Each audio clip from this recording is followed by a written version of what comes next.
In the summer of 1885, when the American frontier was still wild and untamed, a desperate rancher's simple newspaper advertisement for hired help would spark one of the most extraordinary love stories ever recorded in the Arizona Territory. What began as a practical need for ranch hands would transform into a cross-cultural romance that defied every social convention of its time, challenged the bitter hatred between settlers and Native Americans, and ultimately proved that love recognizes no boundaries of race, culture, or circumstance. This is not a tale of conquest or conflict, but of two souls who found each other across the vast divide of prejudice and misunderstanding that separated their worlds. It is a story that would scandalize a community, unite two enemies, and create a legacy that would echo through generations, all because one Apache woman had the courage to answer a call that was never meant for her. The Arizona sun blazed mercilessly overhead as Thomas McKinnon wiped the sweat from his brow and surveyed his struggling cattle ranch. The year 1885 had brought nothing but hardship to the small settlement of Cedar Ridge, nestled in the rugged mountains 60 miles northeast of Phoenix. His cattle were dying from strange illness, his crops had failed due to an unexpected drought, and his hired hands had abandoned him one by one, seeking easier work in the growing mining towns that promised quick riches and steady wages. Thomas stood 6 feet tall, with weathered hands that spoke of years spent working the unforgiving land. His brown hair had begun to gray at the temples despite his 32 years, and deep lines creased his face from squinting against the desert sun.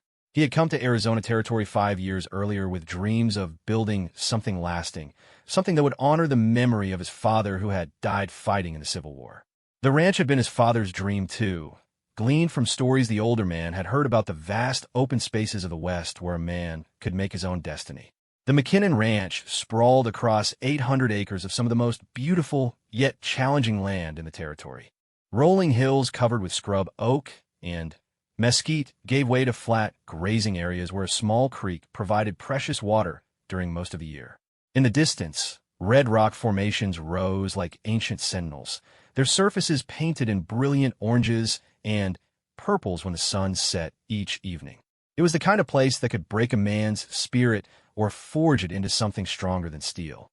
Thomas had chosen the latter, but the loneliness was beginning to wear on him. The nearest neighbor lived 12 miles away, and the small town of Cedar Ridge consisted of little more than a general store, a saloon, a blacksmith shop, and a tiny church that served the scattered ranching families in the area.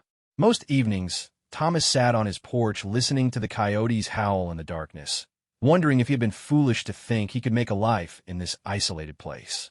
His financial situation had grown desperate over the past months. The cattle illness had claimed nearly a third of his herd, and the drought meant he would have no hay crop to sell or feed his remaining animals through the coming winter. The bank in Phoenix had already sent 2 letters inquiring about his mortgage payments, and Thomas knew he had perhaps 2 months before they would begin foreclosure proceedings.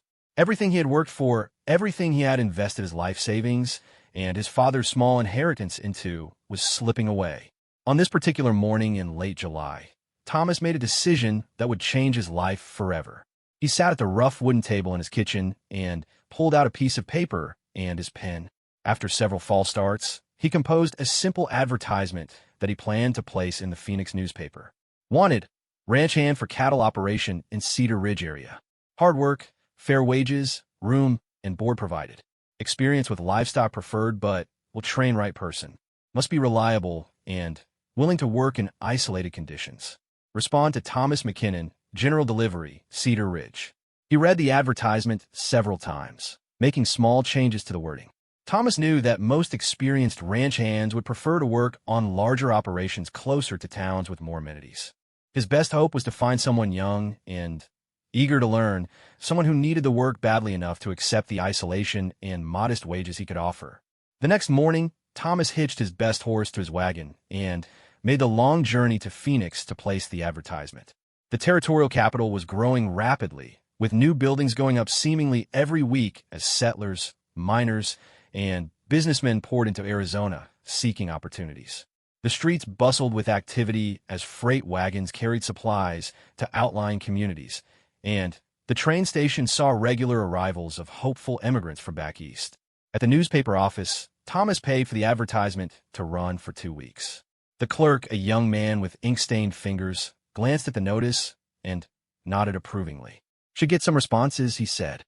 "Lots of folks looking for steady work these days. Mining's been uncertain lately, with the silver prices dropping." Thomas spent the rest of the day purchasing supplies with what little money he could spare. He bought basic foodstuffs, ammunition for hunting, and medicine for his remaining cattle. Every purchase was carefully considered, as he simply could not afford to waste a single dollar. He also stopped by the bank to speak with the manager, hoping to negotiate more time on his mortgage payments. The meeting did not go well. The banker, a stern man named Harrison who wore expensive suits despite the desert heat, was polite but firm. Thomas had 3 months to bring his account current, or the bank would have no choice but to begin foreclosure proceedings. They had already shown considerable patience, Harrison explained, because Thomas had always been honest about his difficulties and had made partial payments whenever possible. "I understand your situation, Mr. McKinnon," Harrison said, adjusting his spectacles as he reviewed the file. "The territory is full of men who came here with big dreams only to discover that success requires more than determination. But the bank has obligations to its investors. We cannot continue to carry delinquent loans indefinitely." Thomas left the bank feeling the weight of his circumstances more heavily than ever. The ride back to Cedar Ridge took most of the day, and he spent the time trying to calculate different scenarios that might save his ranch. He could sell some of his land, but finding a buyer would take months he did not have. He could try to take a loan against his equipment, but the cattle illness had already forced him to borrow against his tools and machinery earlier in the year. As his wagon rolled through the familiar landscape toward home, Thomas found himself really looking at the land for perhaps the first time in months. Despite all his troubles, the beauty of the high desert still took his breath away. The late afternoon sun painted the distant mountains in shades of gold and crimson, while overhead, a red-tailed hawk circled lazily on the thermal currents. This was exactly the kind of view his father had dreamed about during those long evenings when they had planned their future together. His ranch house came into view as the sun began to set. It was a modest structure that Thomas had built himself from local stone and timber, with a wide porch that faced west to catch the evening breezes. A small garden near the kitchen struggled against the dry conditions, though his tomatoes and peppers seemed to be surviving better than expected. The barn and corral were well-built and functional, representing hundreds of hours of hard labor during his first years on the ranch. That night, Thomas sat on his porch as he did every evening, but this time he allowed himself to hope that his advertisement might bring the help he desperately needed. He was not looking for charity or pity, just someone willing to work hard for fair wages who could help him save what he had built. The work was demanding and the conditions were challenging, but Thomas felt confident he could teach the right person everything they needed to know about ranching. 2 weeks passed with no responses to his advertisement. Thomas made another trip to Phoenix to check for letters at the general delivery window, but the postmaster shook his head sympathetically. Several more days went by, and Thomas began to accept that his plan had failed. Perhaps the wages he had offered were too low, or maybe the isolation of Cedar Ridge was simply too daunting for most people. He was preparing to place another advertisement, possibly offering higher wages he could not really afford, when something unexpected happened that would change everything. On a Thursday morning in mid-August, as Thomas was repairing fence line on the eastern boundary of his property, he spotted a lone rider approaching across the desert. This was not entirely unusual, as travelers sometimes stopped for water or directions, but something about this particular rider caught his attention. The person appeared to be riding without a saddle, and even at a distance, Thomas could see that both horse and rider moved with a fluid grace that spoke of years of practice. As the figure drew closer, he realized with growing surprise that the rider was a woman. She was Apache, that much was clear from her clothing and the way she carried herself. Thomas had seen Apache people at trading posts and occasionally passing through the area, though relations between the tribe and white settlers remained tense following years of conflict. The Apache Wars had officially ended only months earlier with the surrender of the famous war leader Geronimo, but suspicion and mistrust still ran deep on both sides. The woman appeared to be in her 20s, with long black hair that flowed freely behind her as she rode. Her clothing was practical and well-made, consisting of a buckskin dress decorated with traditional beadwork and high moccasins that reached almost to her knees. She rode a beautiful pinto horse that seemed to respond to her slightest movement, and Thomas found himself admiring the obvious bond between horse and rider. She approached slowly, her dark eyes taking in every detail of the ranch as she came closer. Thomas set down his tools and walked toward her, uncertain of her intentions but curious about what had brought her to his remote property. When she was perhaps 20 feet away, she brought her horse to a stop and regarded him steadily for a long moment before speaking. "You are Thomas McKinnon," she said in clear English, though accented with the musical cadences of her native language. "I am," Thomas replied, trying to hide his surprise at being addressed by name. "May I ask who you are, and what brings you to my ranch?" The woman straightened in her seat, and Thomas could see a determination in her expression that intrigued him. "My name is Ayana," she said. "I have come because I saw your words in the paper in Phoenix. You seek someone to help with your cattle and your land." Thomas stared at her for several seconds, processing what she had just said. Of all the possible responses he might have imagined to his advertisement, this had never crossed his mind. An Apache woman responding to his call for a ranch hand was so far beyond his expectations that he struggled to find words to respond. "You saw my advertisement?" he finally managed to ask. "Yes," Ayana replied simply. "I can read the English words. My mother learned them from missionaries when she was young, and she taught me. I also learned from a trader who came often to our camp when I was a child." The sun was climbing higher in the sky, and Thomas realized they were both sitting in the blazing heat having this extraordinary conversation. "Perhaps you would like to get down and rest in the shade?" he offered, gesturing toward the porch. "I have fresh water from the well." Ayana considered this for a moment, then nodded and gracefully dismounted. Thomas noticed that she moved with the confidence of someone completely at home in the saddle, and her horse remained calm and obedient without being tied. She followed him to the porch, where he brought her a cup of cool water from the well. As they sat in the relative comfort of the shaded porch, Thomas found himself studying this unexpected visitor more closely. Ayana carried herself with a quiet dignity that commanded respect, and her intelligent dark eyes seemed to miss nothing. There was something almost regal about her bearing, suggesting that she came from a family of some importance within her community. "I must ask," Thomas said carefully, "why you would be interested in ranch work. Surely your people have their own responsibilities and occupations." Ayana was quiet for a long moment, staring out across the desert landscape. When she spoke, her voice carried a sadness that Thomas had not noticed before. "My people are scattered now," she said. "Some have gone to the reservation. Others try to live as they always have, but find fewer places where this is possible. I do not wish to go to the reservation, but I also need a way to survive. I know horses and cattle. I know the land. I can work hard." Thomas was beginning to understand that this woman's situation was perhaps as desperate as his own, though for very different reasons. The end of the Apache Wars had indeed scattered many tribal members, forcing them to choose between life on often inadequate reservations or trying to make their way in a world increasingly dominated by white settlers. "Can you tell me about your experience with livestock?" Thomas asked, treating her inquiry with the same seriousness he would have given any applicant. Ayana's expression brightened slightly. "My father had many horses. I helped care for them from the time I was small.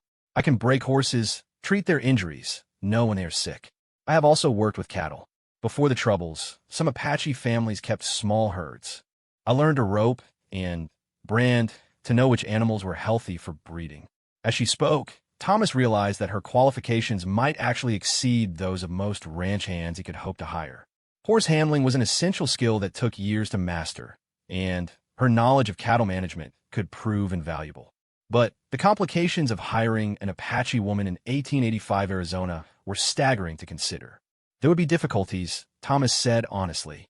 "The people in town, some of my neighbors, they might not understand or approve. There's been so much conflict, so much mistrust between our peoples." "I know this," Ayana replied, "but I'm not asking them to hire me. I'm asking you." Her directness impressed Thomas, as did her obvious understanding of the challenges they would face. He found himself seriously considering what had initially seemed like an impossible proposition. His need for help was genuine and urgent, and this woman clearly possessed skills that could benefit his struggling ranch. The work would be hard, he warned. Long days, difficult conditions. The pay would be modest because the ranch is not profitable right now. "I do not fear hard work," Ayana said. "I need only fair treatment, food, and a place to sleep." If the ranch becomes successful, then we can discuss better wages. Thomas was struck by the reasonableness of her proposal. She was not demanding high wages or special treatment, merely asking for an opportunity to prove herself. In his desperation, he was beginning to see this unexpected development as perhaps the answer to his prayers, despite the unconventional nature of the arrangement. "Where would you stay?" Thomas asked, thinking through the practical considerations. "There's a small cabin near the barn that I use for storage, but it would need cleaning and basic furnishing." "That would be sufficient," Ayanna replied. "I have few possessions and simple needs." As they continued to talk, Thomas found himself increasingly impressed by this remarkable woman. She asked intelligent questions about the ranch operations, the condition of his cattle, and the local climate and growing conditions. Her English was excellent, though she occasionally paused to find the right word for a complex concept. She also demonstrated a thorough understanding of the economic challenges facing small ranchers in the territory. The morning was advancing, and Thomas knew he needed to make a decision. Every day he delayed hiring help was another day closer to losing everything he had worked for. Traditional hiring practices had yielded no responses to his advertisement, and time was running out. Perhaps it was time to consider an untraditional solution to his problems. "If I were to offer you the position," Thomas said slowly, "it would be a trial arrangement initially. 1 month to see how we work together and whether the situation is beneficial for both of us. The wages would be $15 per month plus room and board, with the possibility of increase if the ranch becomes more profitable." Ayanna nodded thoughtfully. "This seems fair. I would ask only that you judge me by my work, not by the opinions of others who do not know me." "Agreed," Thomas said, extending his hand. "When can you start?" "I can start today," Ayanna replied, shaking his hand with a firm grip. "I have no other obligations." As they shook hands on the porch of his ranch house, Thomas McKinnon had no idea that he had just made a decision that would transform not only his failing ranch, but his entire life. The woman before him would prove to be not just an exceptional ranch hand, but a person of remarkable strength, wisdom, and courage who would challenge every assumption he had ever held about the Apache people and ultimately capture his heart in ways he could never have imagined. The first few days of Ayanna's employment passed in a whirlwind of activity that left Thomas amazed by both her skills and her tireless work ethic. True to her word, she had arrived with only a few simple possessions: a beautiful hand-woven blanket, basic tools for leatherworking, traditional clothing, and her magnificent pinto horse, which she called Kuma, meaning bear in Apache. Thomas had spent the previous evening cleaning out the small cabin near the barn, sweeping away years of accumulated dust and debris. He had found an old bed frame in his storage room and managed to locate a decent mattress in town, along with basic furnishings including a small table, chair, and wash basin. When Ayanna saw the cabin, she nodded approvingly and immediately began arranging her belongings with an efficiency that spoke of someone accustomed to making do with very little. On her first morning, Ayanna arrived at the main house before dawn, just as Thomas was finishing his coffee and preparing to begin the daily chores. She moved with a quiet purposefulness that impressed him, and within minutes she had assessed the situation and begun organizing their work for the day. "Show me the sick cattle first," she said simply. "Then we can plan what needs to be done." Thomas led her to the pasture where he had isolated the animals showing symptoms of the mysterious illness that had been plaguing his herd. Several cows stood listlessly in whatever shade they could find, their coats dull and their breathing labored. A few had developed sores around their mouths and noses, and most had lost significant weight despite having access to adequate grass and water. Ayanna approached the animals slowly, speaking to them in a low, soothing voice. To Thomas's surprise, even the most skittish cows allowed her to get close enough for examination. She ran her hands along their flanks, checked their eyes and mouths, and observed their breathing patterns with the attention of someone who understood animal behavior intimately. "This is poison," she said after examining several animals. "They are eating something that makes them sick, not a disease that spreads from one to another." Thomas was stunned. He had been treating the illness as if it were contagious, keeping the sick animals separated and worrying constantly that it would spread to his remaining healthy cattle. "How can you be sure?" he asked. "See how only some are sick, while others who graze in the same areas are healthy?" Ayanna pointed to the mixed herd. "A spreading sickness would take them all, but This affects only certain animals, probably the ones who eat a plant that others do not like. Her observation made perfect sense, and Thomas felt foolish for not recognizing the pattern himself. What kind of plant could cause these symptoms?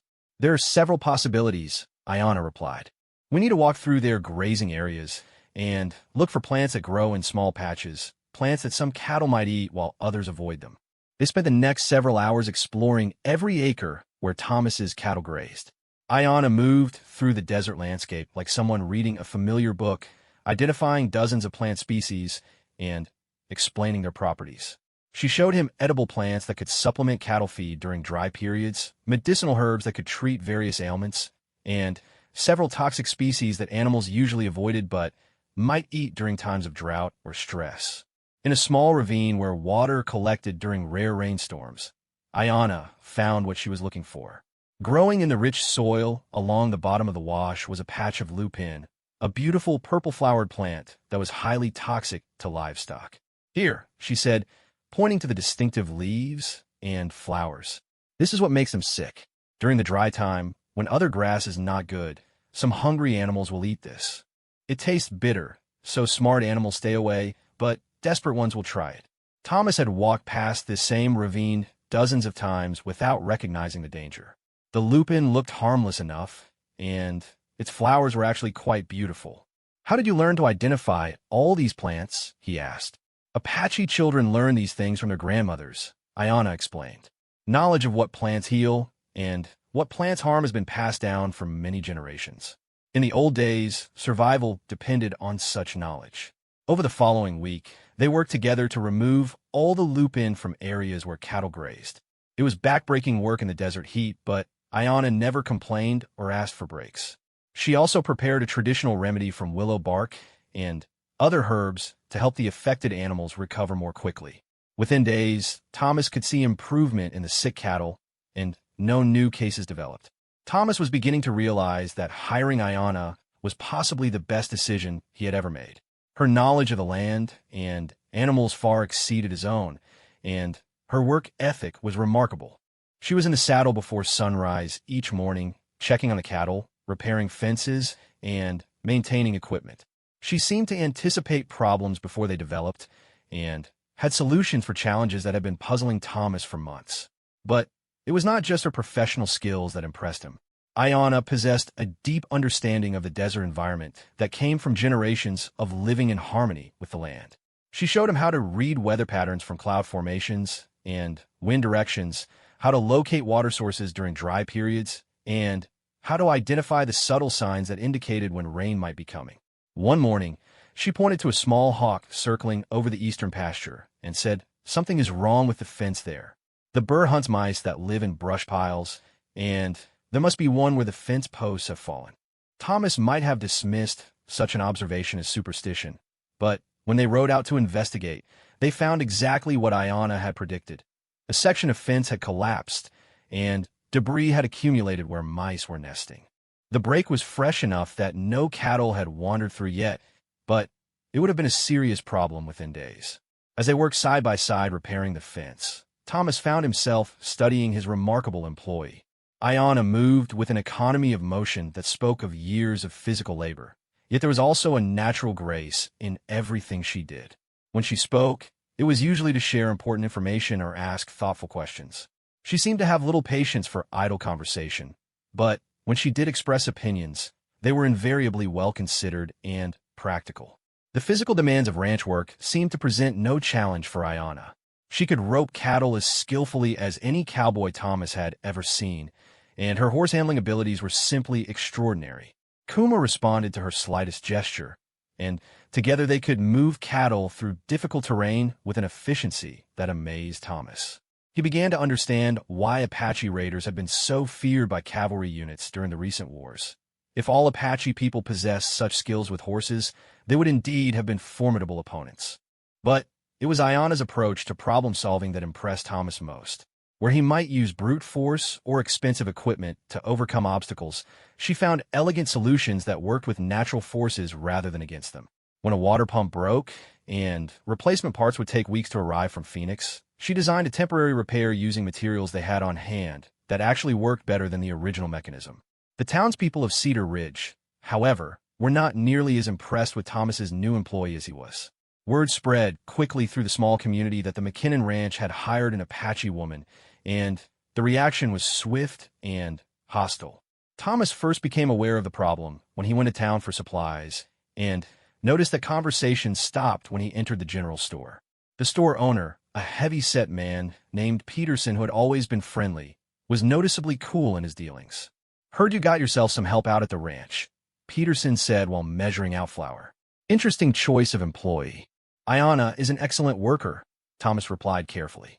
"She has skills that are very valuable for ranch operations." "Maybe so," Peterson said, "but folks are wondering if it's wise to trust Apache so soon after the troubles. Some of the families around here lost people in the raids, you know." Thomas understood the concern, but he also knew that judging Ayanna based on actions of others was fundamentally unfair. "She had nothing to do with any raids," he said firmly. "She's just trying to make an honest living, same as anyone else." The conversation in the store became strained, and Thomas completed his purchases quickly. As he loaded supplies into his wagon, he noticed several townspeople watching him with expressions of disapproval. It was clear that his decision to hire Ayanna was going to have social consequences he had not fully anticipated. The situation became more serious a few days later when a local sheriff, a tall, weathered man named Bradley, rode out to the ranch for what he called a friendly visit. Thomas and Ayanna were working together to repair the roof of the barn when they saw the lawman approaching. "Afternoon, McKinnon," Bradley called as he dismounted. His eyes immediately found Ayanna, who continued working but was clearly aware of his presence. "Thought I'd ride out and see how things are going." "Things are going well," Thomas replied cautiously. "Is there a particular reason for your visit?" "Well, some folks in town have expressed concerns about your new employee," Bradley said. "Nothing specific, you understand, just general worry about whether it's wise to have Apache living so close to the settlement." Thomas felt his temper rising, but he forced himself to remain calm. "Ayanna has done nothing wrong. She's been nothing but helpful and hard-working since she arrived." "I'm sure that's true," Bradley replied. "But you have to understand the situation from the community's perspective. There's still a lot of fear and suspicion after years of conflict. People are worried about setting precedents." "What kind of precedents?" Thomas asked. "Well, if Apaches start taking jobs around the area, some folks worry it might encourage others to come. And not all Apache may be as peaceful as your employee appears to be." Ayanna had climbed down from the roof and was standing quietly nearby, and Thomas realized she was hearing every word of this conversation. He could only imagine how insulting and hurtful it must be to have her character and intentions questioned simply because of her ancestry. "Sheriff Bradley," Thomas said firmly, "Ayanna is my employee, and she will continue to be my employee as long as she chooses to work here and continues to do excellent work. She has broken no laws and caused no trouble. If there are specific complaints against her, I'd like to hear them. If not, I'd appreciate it if you and the townspeople would judge her based on her actions rather than their prejudices." Bradley nodded slowly, though his expression remained troubled. "I understand your position, and I'm not here to cause problems. Just wanted to make sure everyone understands the situation. Keep things peaceful, you know." After the sheriff left, Thomas found Ayanna sitting quietly on the porch, staring out at the distant mountains. He could see the pain in her expression and felt angry at the injustice of the situation. "I'm sorry you had to hear that," he said, sitting down beside her. "It is not your fault," Ayanna replied softly. "I knew this would happen. My people and your people have too much hurt between them. It will take time for trust to grow." "It's still not right," Thomas said. "You shouldn't have to face suspicion and hostility for trying to make an honest living." Ayanna was quiet for a long moment. "My father once told me that when you swim against the current, you become stronger, but you also become very tired. Sometimes I wonder if I have the strength to keep swimming." Thomas was struck by the sadness in her voice and the weight of isolation she must be carrying. Here was a woman caught between two worlds, belonging fully to neither, trying to carve out a place for herself through determination and hard work. "You're welcome here for as long as you want to stay," he said. "Don't let small-minded people drive you away from work that you're clearly meant to do." Over the following weeks, the situation in town remained tense but stable. Thomas noticed that some people were beginning to accept Ayanna's presence, particularly after word spread about her success in diagnosing the cattle illness that had been puzzling local ranchers. Several neighbors quietly asked Thomas for her opinion on their own livestock problems, though they were careful not to be seen talking to her directly. Ayanna handled the social challenges with remarkable grace and dignity. She never complained about the treatment she received in town, and she continued to perform her work with the same dedication and skill she had shown from the first day. If anything, the hostility seemed to strengthen her resolve to prove herself through her actions. As summer turned toward fall, Thomas found himself looking forward to their daily conversations more and more. Ayanna had a deep knowledge of the natural world that fascinated him, and she was also an excellent storyteller. In the evenings, as they sat on the porch watching the sunset paint the mountains in brilliant colors, she would share Apache legends and teach him words in her native language. One evening, she told him the story of how Coyote stole fire from the fire beings to bring warmth and light to the people. Her voice took on a musical quality as she spoke, and Thomas found himself mesmerized not just by the tale, but by the storyteller herself. In the fading light, with her dark hair flowing loose around her shoulders and her expressive hands gesturing as she spoke, Ayanna was breathtakingly beautiful.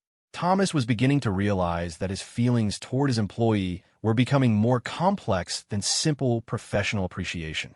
He found himself noticing things about her that had nothing to do with her work abilities. The way she laughed when his horse performed some amusing antic, the gentleness with which she treated injured animals, the quiet strength she displayed in the face of community hostility. He was falling in love, though he hardly dared admit it even to himself. The ranch was undeniably improving under Ayanna's influence. The cattle were healthy and gaining weight, the equipment was better maintained than it had ever been, and they had even managed to plant a successful late-season crop that would provide feed through the winter. For the first time since arriving in Arizona, Thomas felt optimistic about his financial future. But as autumn progressed, Thomas became aware that Ayanna was growing increasingly quiet and withdrawn. She continued to work with her usual dedication, but something had changed in her demeanor. The easy conversations they had enjoyed were becoming rarer, and she seemed to be carrying some burden that she was reluctant to share.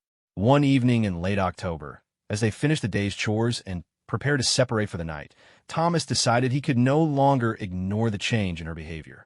"Ayanna," he said gently, "I can see that something is troubling you. If there's anything I can do to help, I hope you'll tell me." She turned to face him, and in the lamplight he could see an expression of deep sadness mixed with something that looked like resignation. "You have been very kind to me, Thomas," she said softly, "kinder than I had any right to expect. But I think perhaps it is time for me to move on." Thomas felt as if he had been struck by lightning. The thought of Ayanna leaving had never seriously occurred to him, and the prospect filled him with panic. "Have I done something wrong?" he asked quickly. "If there's a problem with your working conditions, or—" "No, I don't interrupt. You have been a good employer and a good friend, but I can see that my presence here causes problems for you with your neighbors. And there are other reasons why staying may not be wise." "What other reasons?" Thomas asked, though he suspected he might already know the answer. Ayanna looked away toward the mountains, and when she spoke her voice was barely above a whisper. "I think we are both beginning to feel things that could make the situation very complicated." Her honesty took Thomas's breath away. She had acknowledged what he had been trying to deny to himself, that their relationship had evolved far beyond that of employer and employee. They had indeed begun to care for each other in ways that could create enormous difficulties in a society that had little tolerance for relationships between people of different races. "What if I don't want you to leave?" Thomas asked quietly. "Then you would be asking me to stay for reasons that have nothing to do with ranch work," Ayanna replied. "And that would change everything between us." Thomas knew she was right, but he also knew that he could not bear the thought of losing her. Over the months they had worked together, Ayanna had become not just an invaluable employee, but the most important person in his life. The ranch would suffer terribly without her skills and knowledge, but more than that, he would be lost without her presence. As they stood together in the gathering darkness, both of them aware that their relationship had reached a crucial turning point, neither could have predicted the dramatic events that would soon unfold and force them to confront their feelings in ways they never could have imagined. The morning that would change everything began like any other, with the eastern sky just beginning to show the first pale hints of dawn. Thomas was in the kitchen, preparing coffee and planning the day's work, when he heard the unmistakable sound of multiple horses approaching the ranch at a fast pace. He grabbed his rifle from beside the door and stepped onto the porch, immediately recognizing the serious nature of the situation. 5 riders were approaching across the desert, their horses lathered with sweat as if they had been traveling hard for some time. As they drew closer, Thomas could see that the lead rider was Sheriff Bradley, followed by 4 men he recognized as local ranchers and business owners from Cedar Ridge. Their grim expressions and the way they rode in tight formation suggested this was not a social visit. Ayanna emerged from her cabin at the sound of the approaching horses, and Thomas saw her take in the situation with the same quick assessment that served her so well in ranch work. She moved to stand beside him on the porch, her presence both comforting and concerning given the obvious tension in the air. Sheriff Bradley raised his hand as the group came to a halt in front of the house. "Morning, McKinnon," he called, though his tone lacked any warmth. "We need to talk." "Good morning, Sheriff," Thomas replied carefully. "What brings you out here so early?" The lawman dismounted, and the other 4 men followed suit. Thomas recognized them all. Hanson, who owned the largest ranch in the area, Morrison, who ran the general store, Williams, the banker's representative, and Carter, whose family had lost a son during the Apache conflicts 2 years earlier. "We've got a problem," Bradley said without preamble. "There's been trouble over near Prescott.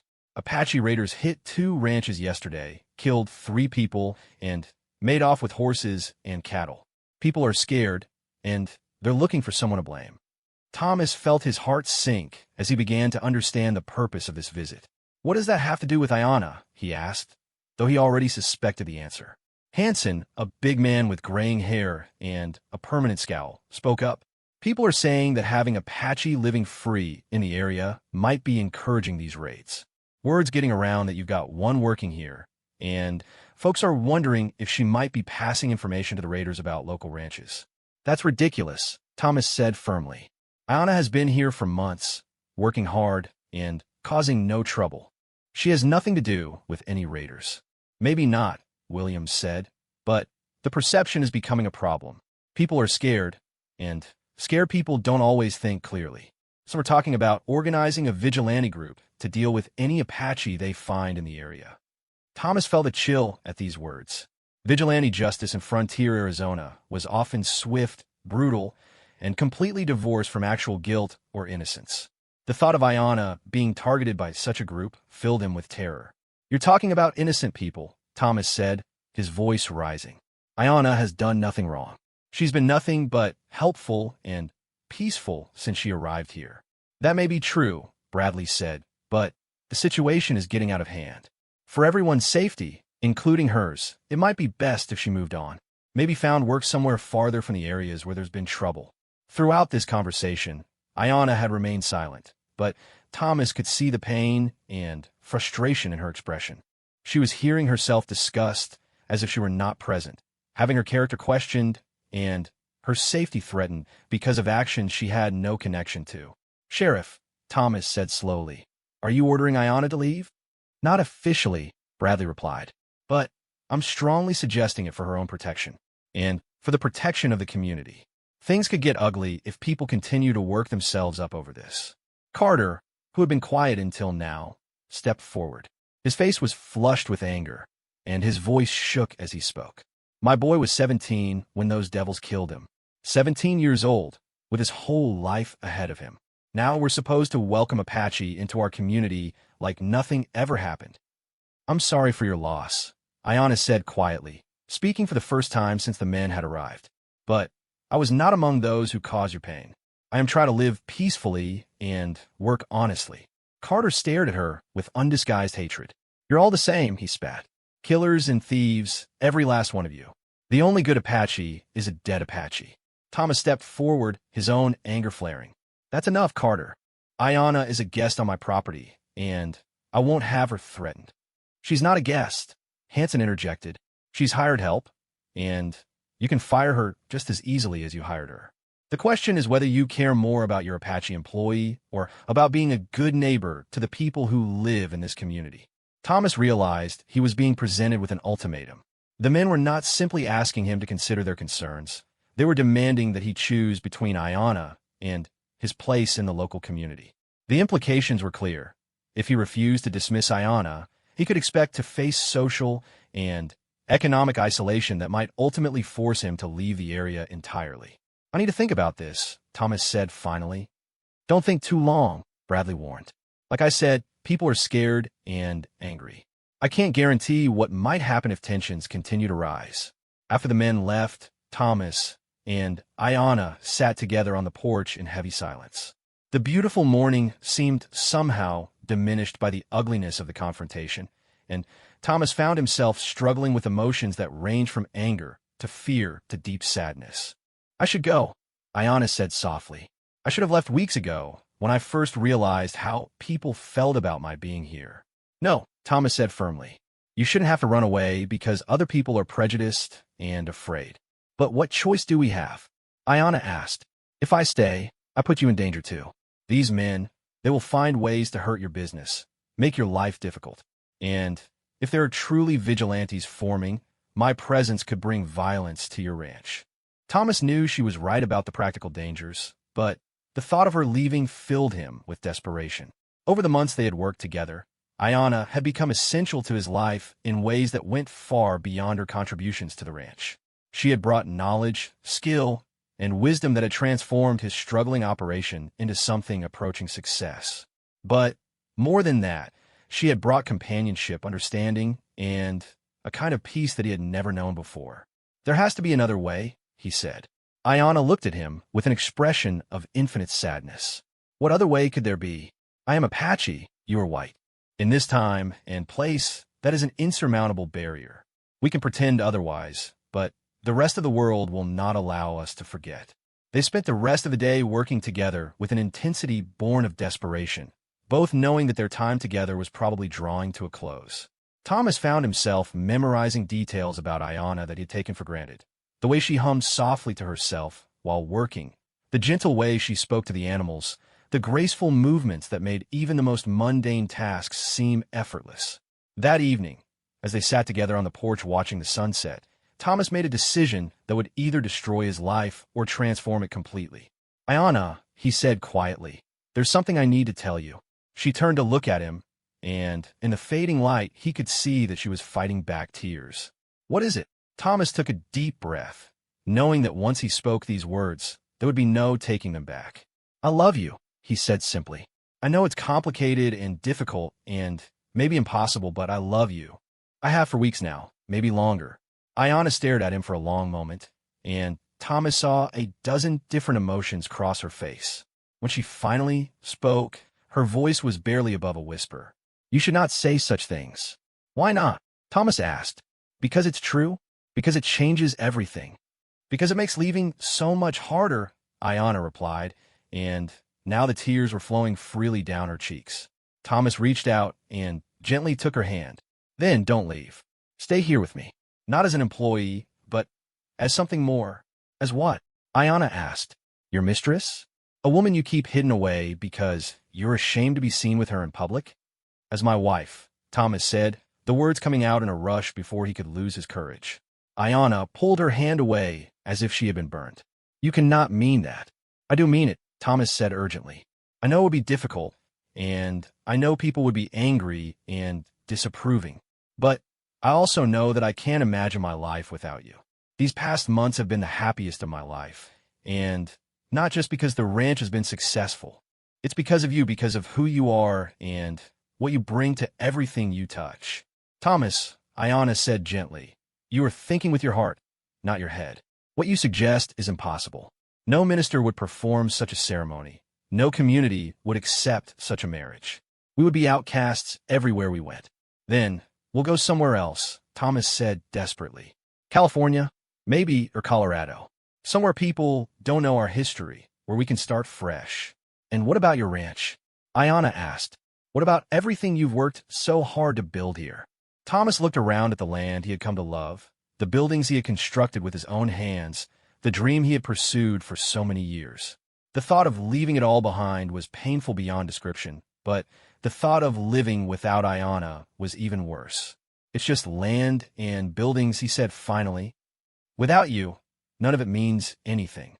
Ayana stood up abruptly and walked to the edge of the porch, staring out at the star-filled sky. Thomas could see the tension in her shoulders and knew that she was struggling with the same conflicting emotions that were tearing at him. You don't understand, she said without turning around.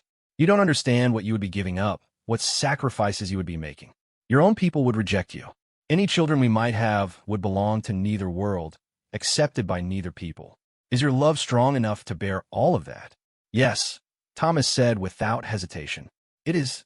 Ayana turned back to face him, and Thomas was startled by the intensity of her expression.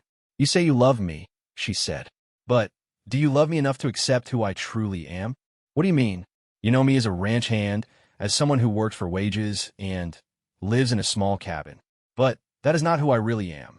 Ayana straightened to her full height, and Thomas suddenly saw her as if for the first time. There was something regal in her bearing, something that spoke of authority and respect.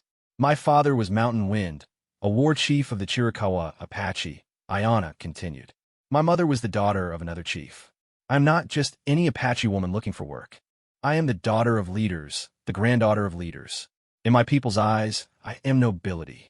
Thomas was stunned by this revelation, though it explained much about Ayana's natural dignity and the respect she seemed to command even from animals and the natural world around them. When the wars ended and my people were scattered, I chose not to go to the reservation because I could not bear to live under the authority of those who had defeated us, Ayana continued. I have been wandering ever since, trying to find a place where I could live with honor and dignity. When I saw your advertisement, I thought perhaps I had found such a place. You have, Thomas said urgently. This is your place, here with me. Ayana shook her head sadly. You still don't understand. I'm not just asking you to marry an Apache woman. I am asking you to marry the daughter of war chiefs, a woman whose father fought against your army for 20 years. I am asking you to take into your heart someone whose very blood represents everything your people fear and hate about mine. I don't care about any of that, Thomas said fiercely. I care about you, about the woman you are, not about who your father was or what battles he fought.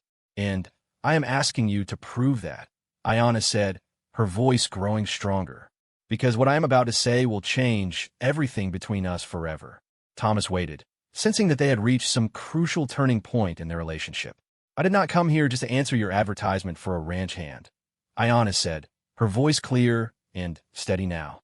I came here because the spirits told me in a vision that I would find my husband among the white settlers.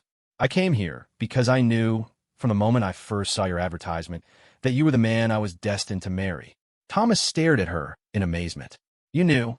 I have known from the beginning, Ayana said. Why do you think I traveled so far to answer an advertisement that could have been answered by any of a dozen men closer to Phoenix? Why do you think I accepted wages that were less than I deserved for work that was harder than it needed to be? I came here not as a servant looking for employment, but as a woman looking for her husband. Thomas felt as if the world had shifted beneath his feet. Everything he had thought he understood about their relationship had suddenly been revealed to be something entirely different. Ayana had not fallen in love with him gradually, as he had with her. She had come to him already knowing that they were meant to be together. You came here to be my bride, Thomas said slowly, understanding flooding through him. Yes, Ayana said simply. I came here to be your bride, if you would have me, not as a hired hand who happened to capture your affections, but as a woman who knew her destiny and was brave enough to pursue it. Thomas stood up and walked toward her, his mind reeling with the implications of what she had just revealed. All this time, you were waiting for me to realize what you already knew. I was waiting to see if you would be brave enough to love me despite all the obstacles the world would place in our path, Ayana replied. I was waiting to see if your heart was strong enough to overcome the prejudices of your mind. And now you know? Thomas asked, stopping just in front of her. Now I know, Ayana said, and for the first time since their conversation began, Thomas saw hope in her eyes. Thomas took her hands in his, marveling at how perfectly they fit together. Then, ask me again, he said softly. Ask you what? Ask me to marry you, Thomas said. Ask me properly, the way a chief's daughter would ask a man to be her husband. Ayana smiled, and Thomas realized it was the most beautiful sight he had ever seen. She stepped back and drew herself up to her full height, suddenly every inch the daughter of war chiefs.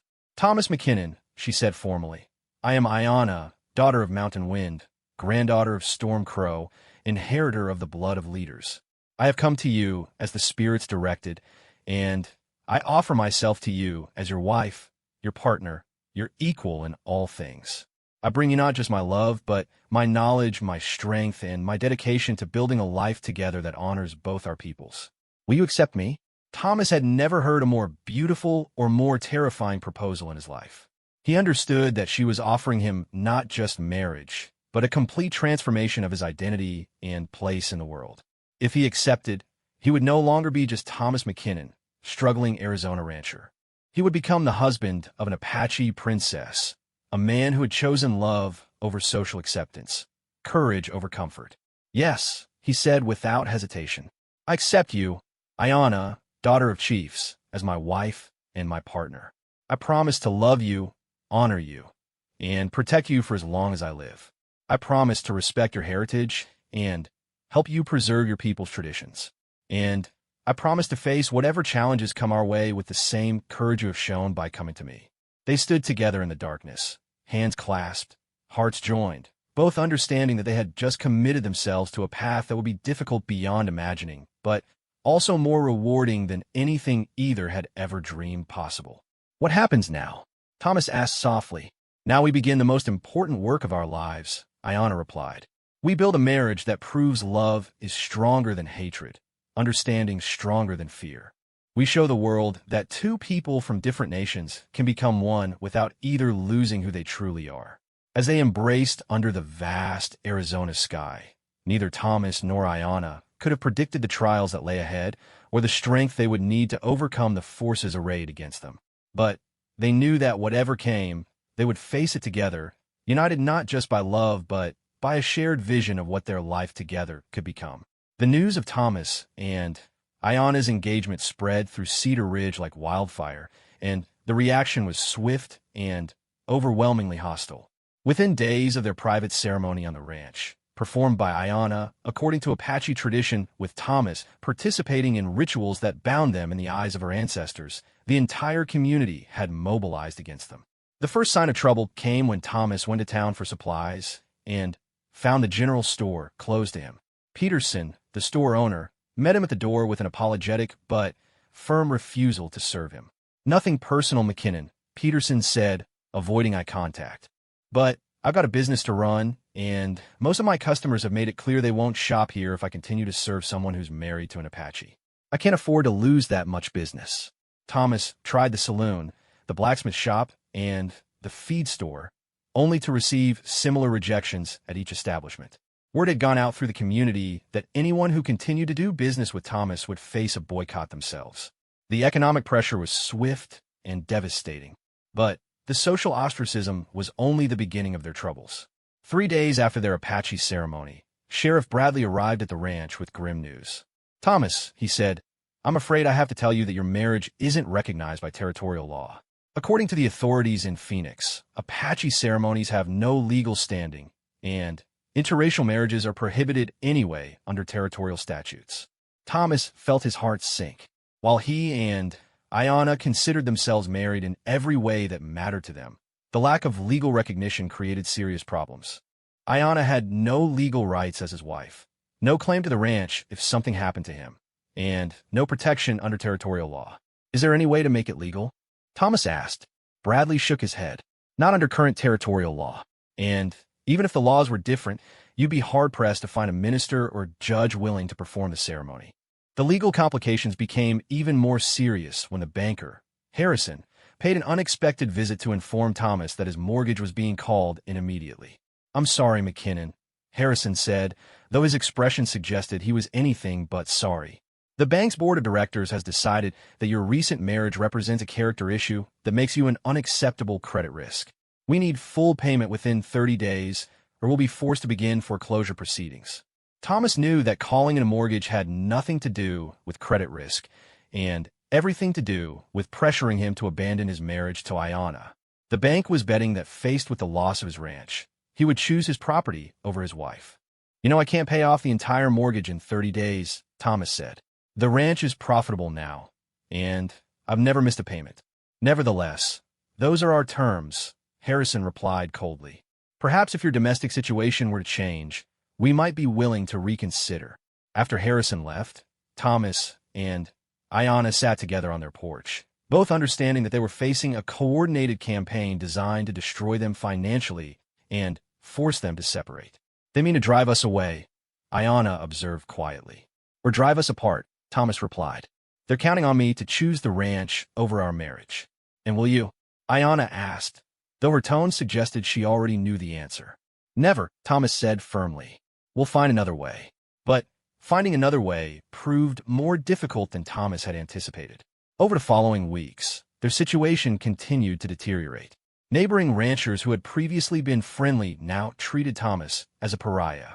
Fence lines between his property and theirs were reinforced with extra barriers, and his cattle were turned away from traditional watering spots on neighboring land. The isolation was hardest on Thomas, who had grown up in communities where neighbors helped each other, and social connections were essential for both business and emotional well-being. For Ayanna, who had spent most of her life moving between small groups of people and was accustomed to being viewed with suspicion by outsiders, the hostility was painful but not unexpected. My people have a saying, she told Thomas one evening as they discussed their deteriorating situation. When the wind blows hard, the tree that bends survives, but the tree that stands rigid breaks. We must learn to bend without breaking. But bending became increasingly difficult as their troubles multiplied. Someone, apparently acting during the night, cut their fence lines in multiple locations, allowing their cattle to wander onto neighboring land where they were immediately impounded by the sheriff as trespassing livestock. The fees for retrieving the animals consumed most of their remaining cash reserves. Even more seriously, their water rights were challenged by upstream ranchers who claimed that Thomas had forfeited his claims through immoral conduct. Without adequate water for their cattle, the ranch would become worthless, and both Thomas and Ayanna understood that this was likely the final move in the community's campaign against them. It was during this darkest period that an unexpected ally appeared. Father Miguel Santos, the elderly priest who served the scattered Catholic communities throughout the territory, arrived at their ranch on a blistering hot afternoon in late November. Father Santos was a small, weathered man in his 70s who had spent most of his adult life ministering to frontier communities. He had known both prosperity and hardship, had counseled settlers through droughts and Apache wars, and had developed a reputation for fairness and compassion that transcended religious and cultural boundaries.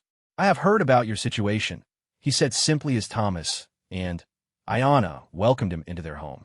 I wanted to meet you both and see for myself what kind of people would brave such opposition for love.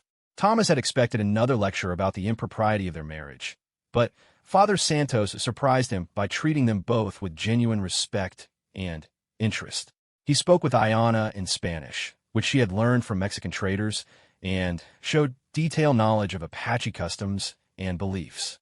I have lived on this frontier for 40 years, Father Santos told them over dinner. I have seen what happens when people allow hatred and fear to govern their actions.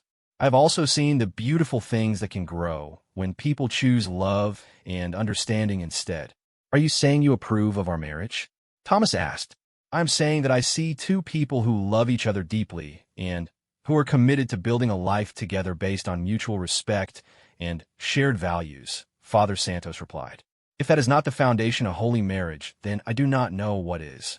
The priest's visit provided Thomas and Ayanna with their first taste of acceptance from the outside world since their troubles had begun. More importantly, Father Santos offered them something they had not dared to hope for: the possibility of a legally recognized marriage.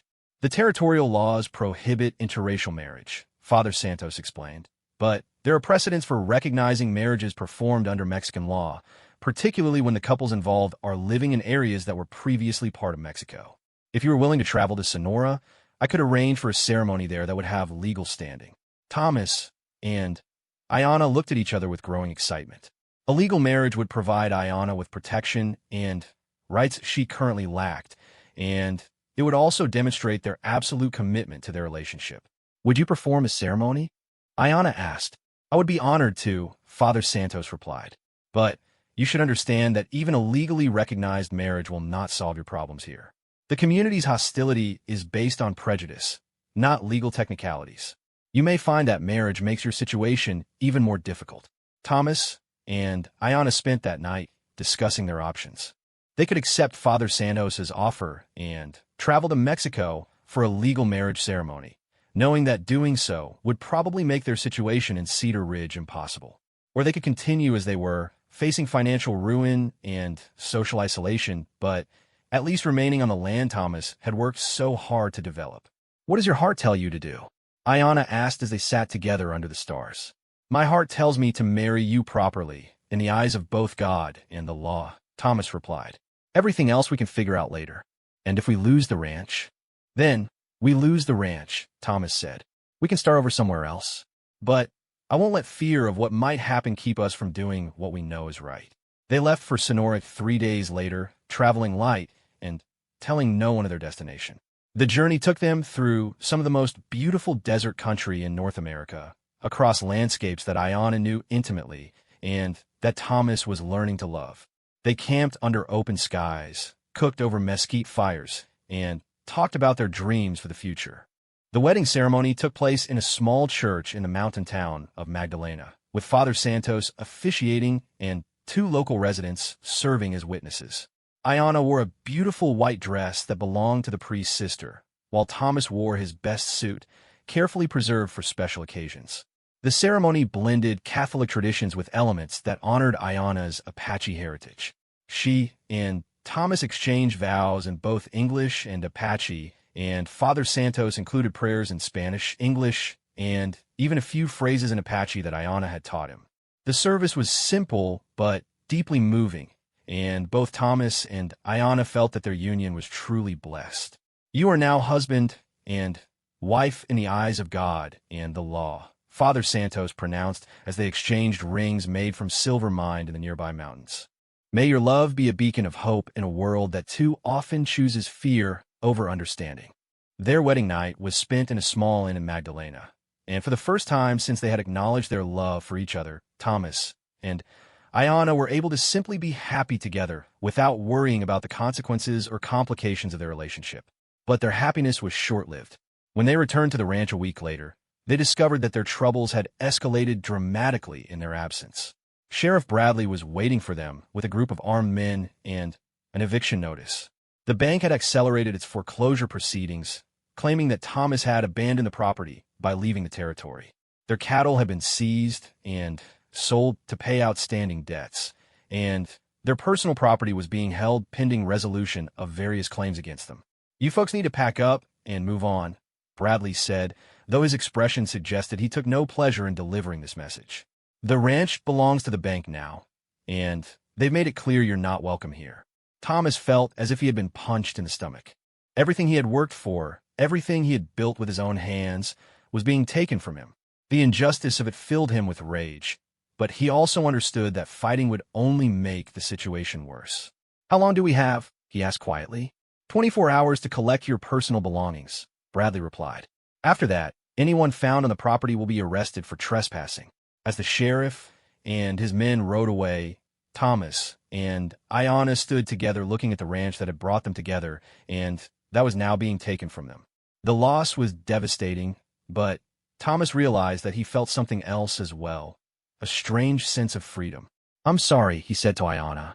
I know you came here looking for a stable home, and instead I've cost you everything. Ayanna took his hand and smiled, and Thomas was amazed by the lack of bitterness in her expression.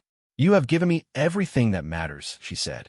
You have given me a husband who loves me, a marriage that is blessed and legal, and a future that we will build together. The rest is just land and buildings. What will we do? Thomas asked. We will do what my people have always done when driven from their homes, Ayanna replied. We will go somewhere else and begin again. We will take our love and our skills and our determination, and we will build a new life that is even better than the one we are leaving behind. That night, as they packed their few possessions and prepared to leave the ranch forever, Thomas and Ayanna made plans for their future. They would travel to California, where the laws might be more accepting and the communities more diverse. Thomas would use his ranching skills, and Ayana would use her knowledge of horses and land management to build a new operation. "We will succeed," Ayana said with quiet confidence. "We will succeed because we have something that our enemies do not have. We have each other, and we have love that has been tested by fire and proven stronger than hatred." As they prepared to leave Arizona territory forever, both Thomas and Ayana understood that they were not just beginning a new chapter in their lives, but proving that love could indeed triumph over prejudice, and that two people committed to each other could overcome any obstacle the world placed in their path. The ranch they were leaving behind represented Thomas's first dream, but the woman beside him represented something far more valuable, a future filled with unlimited possibilities and a love that would last forever. The journey to California took Thomas and Ayana through some of the most challenging terrain in the American West, but also through landscapes of breathtaking beauty that reminded them why they had fallen in love with the frontier in the first place. They traveled slowly, partly because their wagon was heavily loaded with everything they owned, but mostly because they were in no hurry to reach their destination. For the first time since their troubles had begun, they were truly free to be themselves without worrying about the opinions of hostile neighbors. Their route took them through the Sonoran Desert, across the Colorado River, and into the mountains of Southern California. At night, they camped under stars so bright they seemed close enough to touch, and during the day, they marveled at desert vistas that stretched to distant mountain ranges painted in shades of purple and gold. Along the way, they encountered other travelers who were also heading west in search of new opportunities. Some regarded them with suspicion when they realized that Thomas was white and Ayana was Apache, but others accepted them without question. Thomas began to understand that California might indeed offer the fresh start they were seeking. In a small trading post near the California border, they met a Mexican rancher named Carlos Mendoza who was driving a herd of horses to Los Angeles. Mendoza spoke with Ayana in Spanish and was impressed by her obvious skill with horses. When he learned that they were looking for work, he offered them temporary employment, helping to drive his herd to market. "I can use good horse handlers," Mendoza said, "and I don't care what anyone thinks about who you're married to. All I care about is whether you can do the work." Working for Mendoza provided Thomas and Ayana with their first income since leaving Arizona, but more importantly, it gave them insight into California's more diverse and tolerant culture. Los Angeles in 1885 was a rapidly growing city with significant Mexican, Indian, Chinese, and European populations. While prejudice certainly existed, the sheer diversity of the population meant that interracial couples were less unusual than they had been in the homogeneous Arizona territory. Mendoza was so impressed with their work that he offered to help them find permanent employment when the horse drive was completed. "There's a rancher up near Santa Barbara who's looking for a couple to manage one of his properties," he told them. "The work is good, and the pay is fair. More importantly, Don Alejandro is a man who judges people by their character, not their ancestry." Don Alejandro Vasquez turned out to be a wealthy landowner who had inherited vast holdings from his Spanish grandfather. He was a cultured, educated man who spoke several languages and had traveled extensively throughout Mexico and Europe. When Thomas and Ayana presented themselves at his hacienda, he interviewed them thoroughly, but seemed more interested in their qualifications than their unusual marriage. "I need people who understand both cattle and horses," Don Alejandro explained as he showed them around his property. "The ranch I want you to manage is in the mountains, about 20 miles from here. It's beautiful country, but isolated. The previous manager couldn't handle the loneliness." The property was everything Don Alejandro had promised, and more. Nestled in a valley surrounded by oak-covered hills, it featured excellent pasture land, reliable water sources, and a comfortable house that had been built in the Spanish colonial style. The cattle were a mixture of Spanish Longhorns and newer breeds brought from the east, and there was also a substantial horse herd that needed careful management. "The position comes with a percentage of the profits," Don Alejandro explained. "If you can improve the operation's efficiency and profitability, you'll share in the rewards. I believe in compensating good work generously." Thomas and Ayana accepted the position immediately, and within a week they had moved into their new home. For the first time since leaving Arizona, they felt truly settled and secure. The work was challenging but rewarding, the pay was fair, and their employer treated them with genuine respect. The ranch's isolation, which had driven away previous managers, was exactly what Thomas and Ayanna needed. They were far enough from town to avoid most social complications, but close enough to obtain supplies and maintain contact with the outside world. Don Alejandro visited regularly to check on the ranch's progress, but he trusted them to manage day-to-day operations without interference. Under their management, the ranch began to flourish immediately.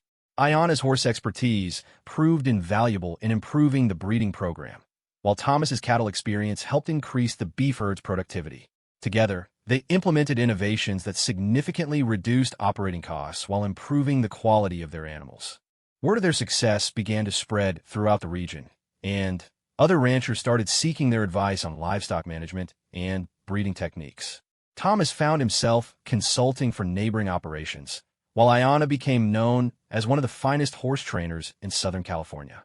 As their professional reputation grew, so did their acceptance within the local community. The Santa Barbara area had a long history of cultural mixing, dating back to the Spanish colonial period when intermarriage between Spanish settlers and local Indians had been common. While some residents remained prejudiced, many others judged Thomas and Ayanna based on their obvious competence and integrity. Their personal happiness grew along with their professional success. Living in their own home, managing their own operation, and building a future together allowed their marriage to deepen and strengthen. They developed routines and traditions that honored both their backgrounds, celebrating both Christian and Apache holidays and blending elements from both cultures in their daily lives.